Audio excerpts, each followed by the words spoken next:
I have no idea how to start this, so I'll essentially just get right into it. I haven't done anything film related in about a year, and that means that you're either watching this simply because you've initially clicked on this, or you're coming back to this video from a later review. And I'll be explaining then in this video how I'm going to be doing a film rating system, essentially. So in future reviews, and in previous reviews, I've talked about films, and I realized generally in most of them I just kind of ended up talking and discussing, and the films I watched were fantastic. Fanny and Alexander, Come and See, Wild Strawberries, all brilliant films. I was essentially saying, I was kind of going, yes, these films are amazing. They have brilliant writing, they have brilliant cinematography, they have brilliant direction, etc., etc. And there was nothing really objective about that. That was very loose and just kind of giving like a very general high praise, but nothing really objective in it being subjective. So I've come up with this system of a 0 to 100 percentage scaling for a rating of films, and I have literally ranked every single film pretty much that I've ever seen on this system. And I want to discuss with you how the system works, various different colors of tiers that are associated with the different numbers. So I'll pretty much get right to that, and then at the end of this I'm pretty much going to go through like a general life update and plan for the stuff I'm doing, which you wouldn't want to watch obviously if this is vastly in the future, so you can skip that towards the end. So as I said before, this is a scaling of 0 to 100, and the first tier we start off with is the black tier of 0 to 20. These are god-awful to terrible films, I would consider. The real lower echelon of just abysmal. Nothing artistic generally, nothing to contribute of any worth in any manner. Incoherent generally, plot-wise, horribly incompetent. Often there are major technical issues in the film. Incompetences in, the script, incompetences in pretty much everything, or it's like whorishly offensive. And the one that would come to mind for that would be something like Jack and Jill, which is horrible advertisement. Essentially, the entire film is essentially an advertisement. Obviously, the film is also terrible in every single other regard as well, but that would be a black film. Other films would include, like, Batman and Robin, The Room, which is a classic, Movie 43, just terrible films. But that also doesn't mean that these films can be unintentionally hilarious. Like, I consider The Room to be terrible but hilarious. Something like Galaxy Invader, wonderful, but Jesus Christ, that's a bad film. So it's not as if I'm going to be rating enjoyment levels, because The Room and Galaxy Invader, some of my favorite films enjoyment-wise, but on a technical and construction level, they're fucking terrible. Like, oh my god, they're awful. So I'm going to be rating them on that. Other films can kind of get away with being more enjoyment-oriented, but less on a technical side, if they're at least competent. But I guess the fun out of Galaxy Invader and The Room is that they're so incompetent on a technical level as well. It's a bit... Obviously, you can't be 100% objective with this system. It's just trying to rationalize some sort of crazy cosmic subjective ranking as objectively as possible and kind of as neatly as possible. So the next tier is the 21% to 40% red tier. Now, these are films that are going from terrible to bad, and these films are generally ones I'd never be recommending anything below yellow to black, and I'll talk about yellow later, essentially. Actually, no, some yellow films are okay.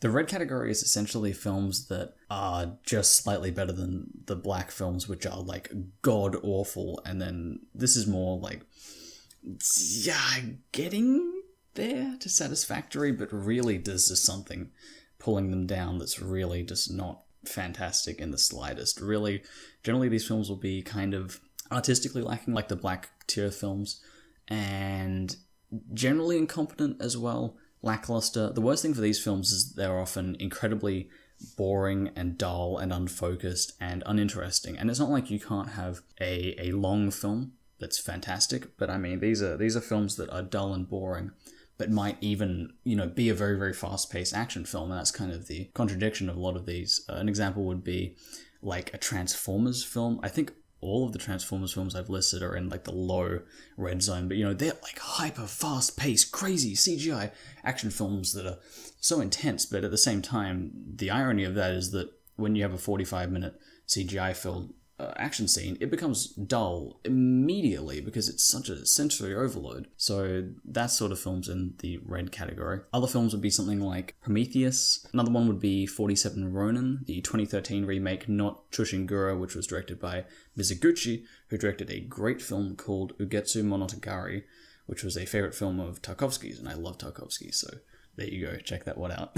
Other ones would be like Quantum of Solace, really dull, misguided, poorly written, poorly acted, very ill-conceived film. Yeah, that sort, not something I'd ever recommend. Next category is the orange category from 41 to 60. And this covers films from bad to mediocre. They generally fall into the category of technically competent, like there aren't horrible mistakes in the film technically. You know, the script is passable but often very cliched. I think that's mainly the thing. Very, very cliched, dull, by the books. The next category, yellow, is slightly more passable, and I just consider that like an average movie. You know, you just kind of come out of the experience and you're very, not so much on the fence about it, but you know, it's satisfactory. It's pretty much the standard you'd want to have it at, like the lowest standard, but the standard. Orange films are a little bit below that. You'd probably view it and say, yeah, that was fucking stupid. Something like Resident Evil. I consider Resident Evil films actually above some of the Transformers films. I'm thinking specifically like Resident Evil 3. I've actually seen all of them as far as I'm aware. Maybe, actually, you know, they all blend together in my brain. There was one that was slightly better though, the third one, and I think I ranked that in the yellow category. Some of the other ones are just awfully bad. I mean, they're all not very good, but some of them are a little bit better than the others. But I think the general idea that I'm trying to get across is that they're very, very cliched, stupid films, not very intelligent at all, very, very cliched characters, but the fundamental thing here is that they actually operate as a film. It can be really dumb and really cliched, but it's a film, you know, it's a piece. It's struggling to get there, it's struggling to be a film, but it is a film nonetheless. The ones in the red category are often just fall apart and have no idea what the fuck they're doing, and they're just so lost. But yeah, orange films are a little bit more held together, albeit barely. Okay, so the next category is the yellow category. And this is going from 61 to 75. And this is really the first category that kind of jumps out as watchable films, essentially. I wouldn't often recommend these. You know, I wouldn't say, oh my god, you gotta watch this film that happens to be in the yellow category. But I would be happy to watch a film in this category, essentially. These are generally slightly less stupid orange films, bordering to competent and bordering on actually decent and good films. A few of these would be something like Pacific Rim, something like Independence Day, something like Speed, where it's generally like a good concept, done pretty well, like directed kind of nicely, competently, with some actual standout elements. Like some of the cinematography in Speed I actually really liked. Some of Independence Day is really, really stupid, but as an overall story I kind of enjoy it. It might also be kind of like an ironic nostalgia thing, so maybe that wasn't the best example to use. It's kind of films that generally fall into a category of I'm not in love with them, but they're watchable. Definitely watchable. Something you'd be able to just kind of sit down and chill out and be satisfied with, essentially. Orange films, you kind of go away with a bad taste in your mouth, but you kind of like, yeah. Red to black is just like, you want to fucking throw up everywhere. That's disgusting. Jesus, they're so bad. But Pacific Rim is a good example of this, where it's a good original concept that totally isn't just copied off of Neon Genesis Evangelion, and it's got some decent world building, some interesting characters, but it's limited essentially by its nature as kind of like a kind of stupid action film that's just kind of elevated by certain elements rather than trying to be a really good film and kind of being infringed on by being kind of shit, if you know what I mean. The thing with a lot of these films is that they have a cliched premise, essentially, but then they kind of stand out in a few more elements that kind of pull them away from the crowd of just mundane shit. Quite a few films fall into this category. You're probably thinking of a lot, like just really, you know, decent action films really generally fall into here, but ones that aren't really, really stand out, you know, something like Die Hard, where it's just so well done, as opposed to just kind of like, yeah, with some good elements. So the next category is the green category from 76 to 90, and this is where films go from good to great. Pretty much definitely recommend to people. Most of them, at least. Obviously there are some films you'd only recommend to certain people, other films you recommend to pretty much everyone, but these are, generally films I would go out to watch and have sought out to watch rather than have watched by accident. A lot of the other films, like Yellow to Black, are films I've just seen randomly, just kind of being alive and just having seen films that other people have wanted to see and that I've just not been impressed by. Green category films are generally ones that I've gone out to watch. I've heard about as being good and I've watched them and I've gone, yeah, that's pretty good. A few examples would be something like The Usual Suspects, Heat, Good Will Hunting. Really solid scripts generally done by popular, semi-famous director. Good acting, generally a really good plot, fresh, original sort of stuff, done in an interesting manner. You've generally got a few very standout elements, like, for example, The Usual Suspects would just have the fact that it has the whole plot twist going for it, and I think I'm fine to spoil that the film came out, 20 years ago, I think. It was 95. I think I'm fair to spoil that, but that has the plot going for it, is incredible and interesting and weaving. Good Will Hunting has really good, really tight script, really great acting from Robin Williams and Matt Damon, but these are films that don't jump into the next category, the purple category, because they're just not that amazing. They're good to great, and some of them are very, very borderline. The cutoff for the next category, the purple category, is 91, and I have a lot of films sitting around the high 80s to 90. They just don't make it in, and I feel like I just can't kind of push some of these films into that category. A lot of these films are generally very, very famous art house films, American art house films. Some American art house films are in the purple category, but not a lot. And that will probably annoy a lot of people, because a lot of people who are getting into film, or a lot of people who even just have a very, very bare interest in film, or who have just seen films, will often have stuff like Fight Club as their favorite film, Pulp Fiction as their favorite film, Reservoir Dogs, Usual Suspects, that sort of thing. That sort of film, like American kind of semi-obscure art house, they'll have that as their favorite films. And that's fine. If that's all you've seen, and that's the height of cinema that you've seen, and some of those are your favorites, then, that's fine. But my main issue is when people will say something like Pulp Fiction is the best film of all time, but then they've never seen any foreign film, or any film before 1960, maybe? That sort of thing. So, that would probably piss off a lot of people that I have films like, American Beauty in the high 80s, in the green section, but not in the best of all time. Here's the thing, those sorts of films, when they were the only ones I'd seen, they were my favorite films because they were the best. You may as well have capped off the films I'd seen at green to black. And, that essentially made, American Beauty, Pulp Fiction, Reservoir Dogs, Requiem for a Dream, best films I'd ever seen. But as you then go on to watch better films, in my opinion, and in, critical opinion generally, you generally push the margin out a bit further. So I have bumped down quite a few of the films in the green section, and I have spent a lot of time talking about this section for that purpose, because, it does make sense. There is a rationality behind lowering the scores, essentially, of a lot of these films I considered really, really amazing before, like Requiem for a Dream, because they're being compared to films that are way, way, way better.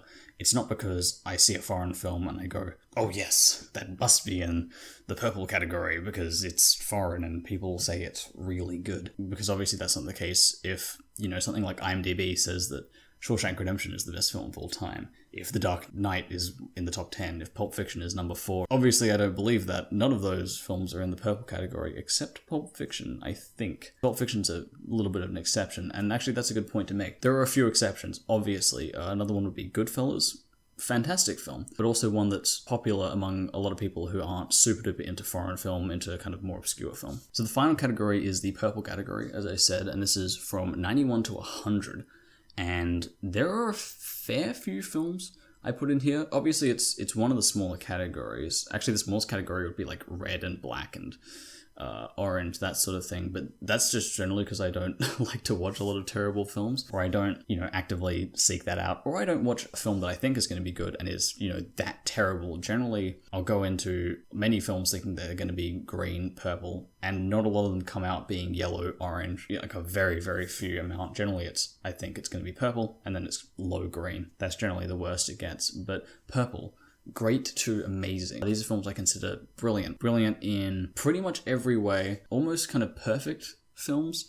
when you kind of get to like 95 plus, they're almost kind of perfect films. Brilliant writing generally. Fantastic cinematography, often an element of it. Great characters, great acting, though that's not always a sign of a good film. You don't have to have great acting to have a great film, but generally the acting in these films is amazing. Great soundtrack most of the time. Very, very memorable soundtracks, though obviously, yet again, that's not an individual aspect that makes a good film. Often it's all of these elements being brilliant in their own rights, and then all of them just being brilliant, and that kind of making this perfect package almost. Films in this category are often foreign films generally because a lot of foreign films are really good. A lot of good foreign films are really, really good. That doesn't mean all foreign films are fantastic, because there are a lot of terrible foreign films in the same sense that there are a lot of terrible American films and a lot of terrible Western films, in the same sense that there are a lot of very, very good American films. I just think that the heights that foreign films reach in the best of the best are, generally speaking, a lot better than the heights of the best in Western film. So films in this category would include like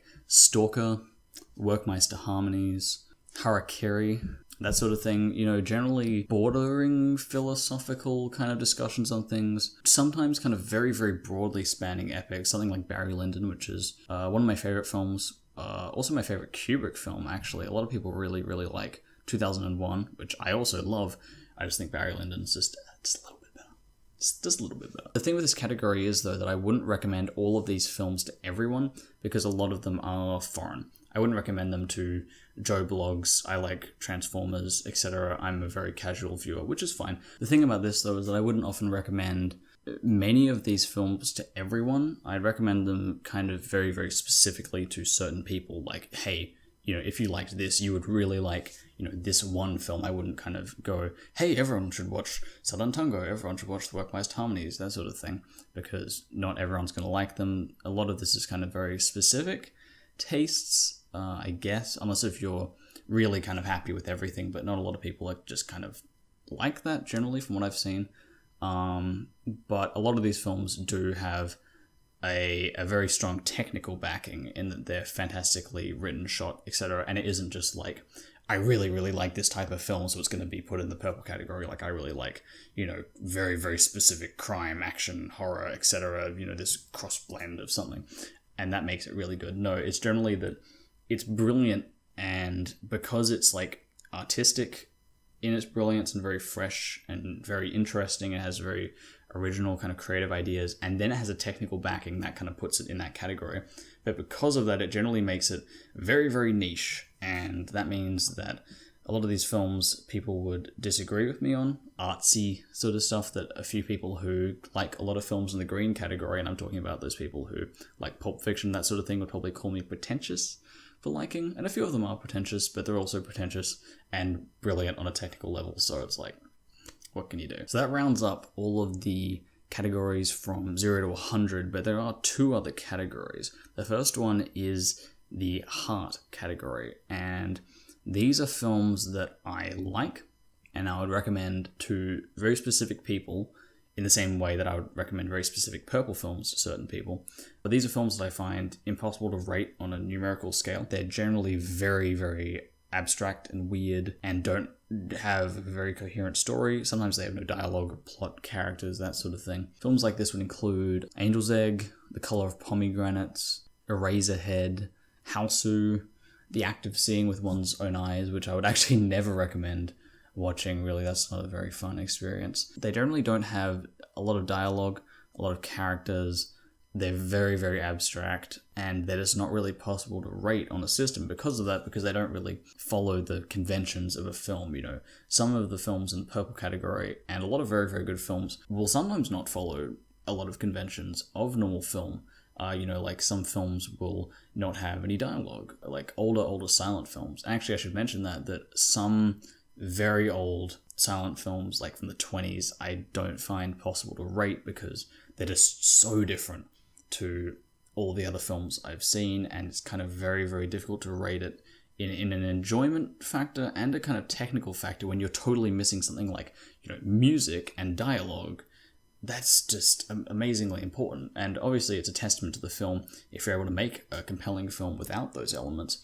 But that's why I'm just saying I like these films, but I just don't think that I can rate them on a scale. An example of that sort of film would be The Passion of Joan d'Arc. I love the film, I just didn't really find it possible to rate because of having no music, no dialogue, and it was very, very well shot, but very static and very, very slow and kind of dull in parts, or I found it kind of dull. Maybe it was just when I was watching it, but at the same time, I'm enthralled by it because it's brilliant, and it has some brilliant, like, cinematography and dialogue, as in, like, written dialogue on cards. But yeah, I can't rate it. The other category is its question mark. These are films that I'm going to be, like, referencing. So I'd say, oh, yeah, you know, and Fellini's Satyricon, which I haven't seen. I'd be referencing it like, oh, you know, this director has done this. I just haven't seen the film.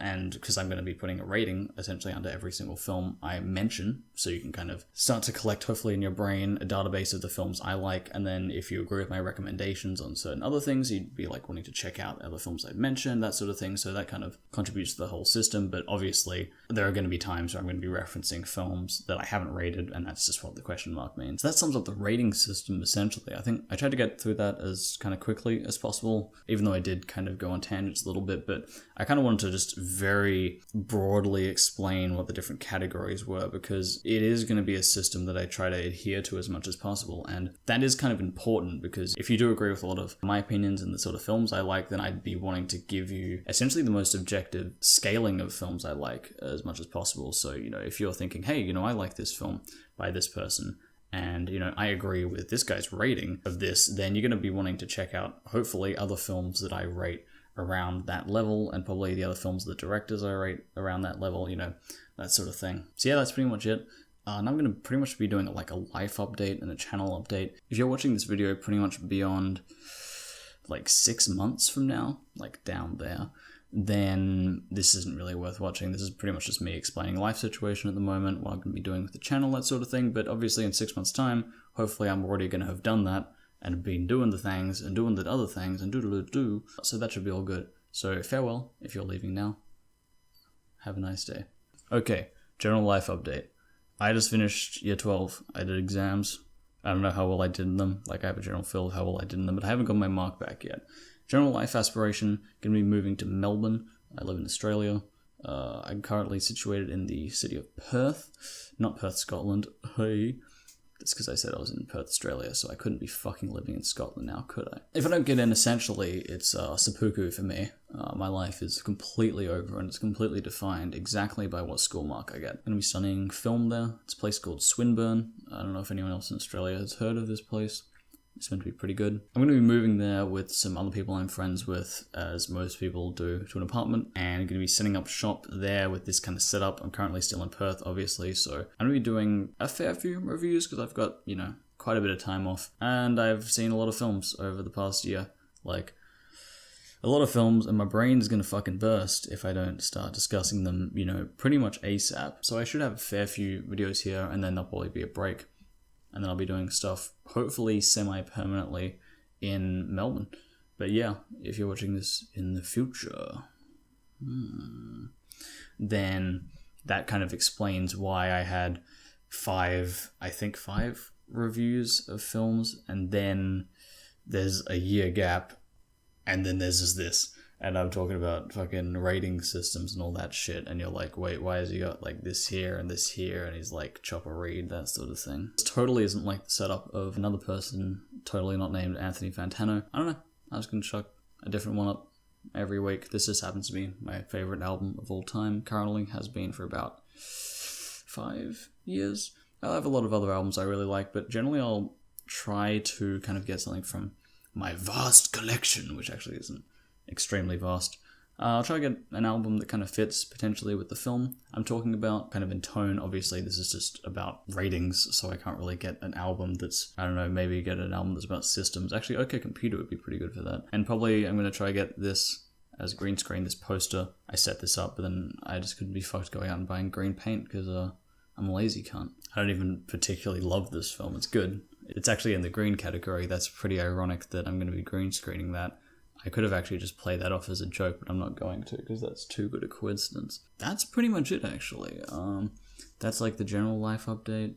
That's everything covered. Got the ratings covered. Got all that shit covered. So yeah. Farewell.